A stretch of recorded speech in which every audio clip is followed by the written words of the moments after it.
সম্মানিত সুধী, আসসালামু আলাইকুম। আপনারা দেখছেন একটি 5 ফুটি অটো কনভেয়ার সিস্টেম আধুনিক সরিষার তেলের মেশিন। এই মেশিনটিতে ঘন্টায় 50 থেকে 60 কেজি সরিষা ভাঙানো যায়। এই মেশিনে তেল ভালো হয়, তেলের সাথে কোনো ময়লা বা কাঠ আসে না। আপনারা দেখতে পাচ্ছেন একটা মিলে এই মেশিনটি চালানো হচ্ছে।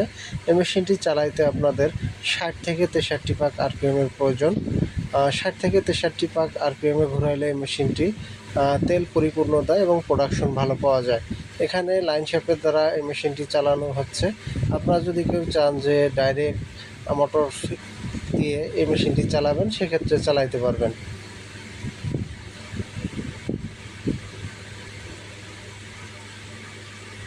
ভিউয়ার্স, দেখতে পাচ্ছেন এখানে লাইন শ্যাফটের দ্বারা এই মেশিনটি চালানো হচ্ছে, আর এর তেলের সাথে কোনো ময়লা নামছে না। এখানে 30 ঘোড়া একটা মোটর দিয়ে লাইন শ্যাফট ঘোরানো হচ্ছে এবং লাইন শ্যাফট থেকে মেশিনটা চলছে। আর এখানে একবার শুধু হপারে সরিষা দেওয়া হয়েছে। অটো কনভেয়ার ঘুরে ঘুরে খোলটা তুলে দিচ্ছে। আর খোল উঠে দেওয়ার জন্য অতিরিক্ত কোনো পাইপ এলিমিটার বা অতিরিক্ত কোনো মোটরের প্রয়োজন নেই, এক মোটরেই সব চলে। সম্পূর্ণ ভিডিও দেখার জন্য আপনাকে অসংখ্য ধন্যবাদ। এরকম আরও নতুন নতুন ভিডিও পেতে আমার চ্যানেলটি সাবস্ক্রাইব করে সঙ্গেই থাকুন।